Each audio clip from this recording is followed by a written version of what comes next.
everyone, it's Mrs. Davis from Happy Place to Grow. You know, it's so exciting. It's almost Christmas, and a lot of people are working on their Christmas holiday traditions and activities that they love to do to prepare for Christmas. One of my favorites is working with gingerbread. I love the taste of gingerbread.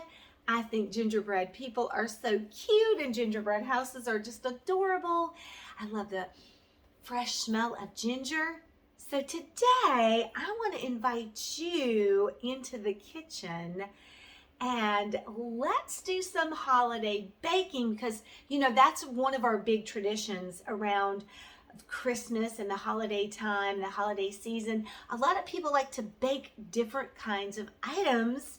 One of the big traditions for the holiday time is definitely gingerbread. So I thought it would be fun for us to explore baking gingerbread people. But before we do that, let's brush up on our recipe and baking skills. Let's get a little bit more familiar with making gingerbread men. I thought we would share this Scholastic News. It talks about all of the steps that you need to do in order to get ready to make these traditional sweet treats. So sit back and let's do a little learning, and then we'll head to the kitchen and do a little baking. It says making gingerbread men.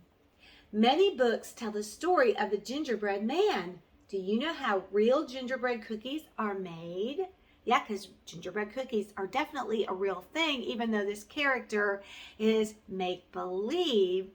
Let's open up and see what we need to do if we want to head into the kitchen.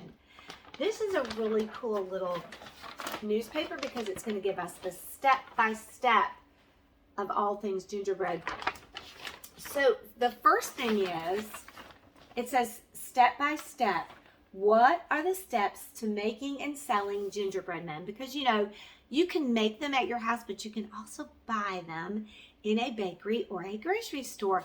But the first thing is that you have to grow the ingredients. Some of the ingredients are harvested. Number one, first farmers grow the ingredients. They grow wheat for the flour.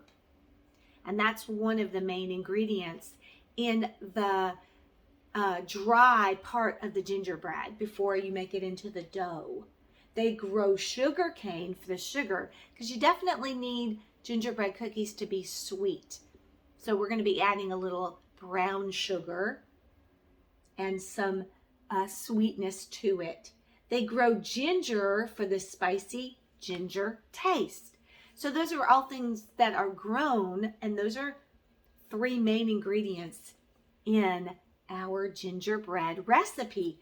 Next thing, number two, next bakers buy the ingredients. The ingredients are delivered to the bakery. So there's lots of things that go into the recipe. Vanilla flavoring, cinnamon, ginger, butter. There's the flour. So it's a plant that's grown, it's harvested, and then it is sifted and it is changed into a flour for baking. And of course, gingerbread is definitely full of brown sugar. Yeah, and that is a sugar that has some molasses in it, so it's super sweet. All right, let's see what the third step is. Then bakers measure the ingredients. You have to follow the recipe. You have to use measuring cups and measuring spoons, and you have to read the step-by-step directions in order to get your whatever you're baking to taste right. So it's really important to know the directions and have the correct tools, kitchen utensils, so that your recipe comes out really delicious. They mix them together, they cut out the gingerbread man shapes, they bake and decorate the cookies. So this tool is a rolling pin, because once you mix all those ingredients together, then you're going to get a dough, and we're going to do that down in the kitchen. That will be really fun. And then you roll out the dough with the rolling pin. Next, they put a price on the cookies. That is how much people must pay to buy one. Right. So if you're going to go to the store and you're going to purchase a gingerbread cookie, the bakers will bake it, decorate it. They do a great job on the decorating. And then they'll put a price tag and then you can buy it. And number 5, last, a worker at the bakery sells the cookies. A customer buys one. She eats it up. Yeah, that's really fun. And it's fun to go to the bakery or the grocery store and purchase gingerbread cookies, but it's also fun to make your own, which is what we're going to do in just a few minutes. Before we close up and go to the kitchen, I thought it would be fun to do this last activity on the back page. It's called Gingerbread Riddles. So I'm going to read a riddle, and then I'm going to show you these 4 gingerbread cookies, and you're going to see if you can guess which one we're talking about. So look closely at the gingerbread cookies. First riddle. I have more than 2 buttons. So the gingerbread we're looking for has more than 2 buttons. That would eliminate him, right? So we can just focus on these 3. There's still 3 to choose from, so we need another clue. I am wearing a bow tie. So that eliminates this guy right here. So these 2 are out. Now we just have these 2. Let's see what the next clue is. I am wearing a hat. Who am I? So of these 2, it has to be this one, D, because he's wearing a hat. You know, when you're solving a riddle and you're thinking about the clues, you're eliminating all the possibilities, all of the gingerbread people or all of the items that don't follow the clue, and then you're looking at the possibilities until you narrow it down. Number 2, my boots are a matching pair. My boots are a matching pair. So they have to match. These 2 don't match. These 2 do, and these 2 do, and these 2 do. So those 3 are in, and this guy's out. He keeps getting eliminated right away. I am wearing a bow. Matching shoes and a bow. Matching shoes and a bow. So these 2 are in. These 2 are out. Let's keep going. I have 4 buttons. So of the 2 that have the bow ties, to eliminate the one that doesn't belong, we got to look for 4 buttons. There he is. We've got a match. That's fun. Okay, next clues. I am wearing a hat. So we're looking at the gingies that are wearing a hat. He's not wearing a hat, so we'll kick him out. The other 3 are. Let's go to the next clue. I am not wearing a bow. So these 2 guys have bows. Well, he's out. He has a bow, so he's out. So now we're just looking at 2 gingies. Next clue. I have fewer than 4 buttons. Fewer means less. Less than 4 buttons. So which one has less than 4 buttons? Wearing a hat.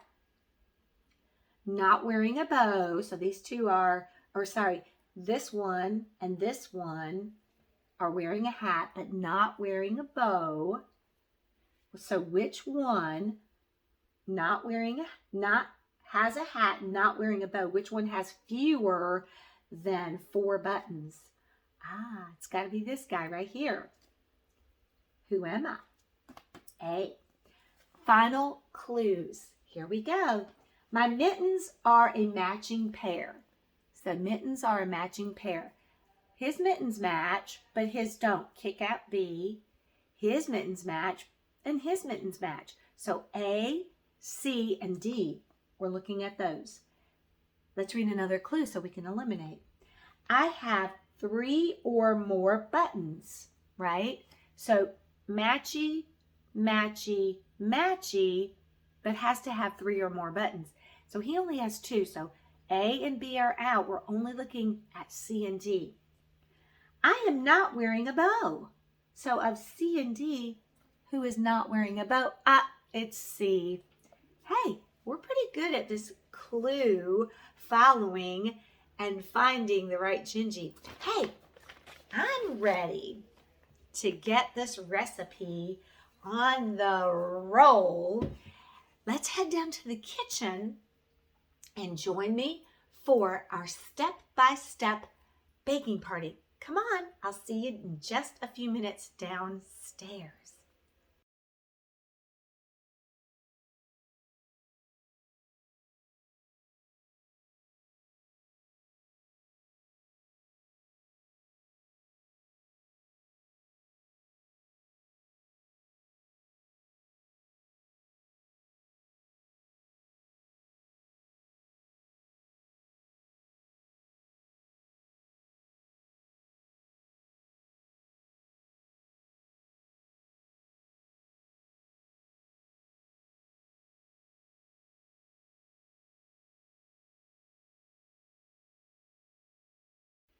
Well, that was a lot of fun. We followed our step-by-step recipe, and I did a little bit of a shortcut. Instead of adding most of the ingredients from scratch, like the flour, ginger, and cinnamon, I already had a prepared box. That makes baking a little bit easier. So if you are headed to the store, you might want to look for already made gingerbread. That's, you just get it out of the pack. It's already a dough and you can just go ahead and roll it out. You don't have to add any ingredients.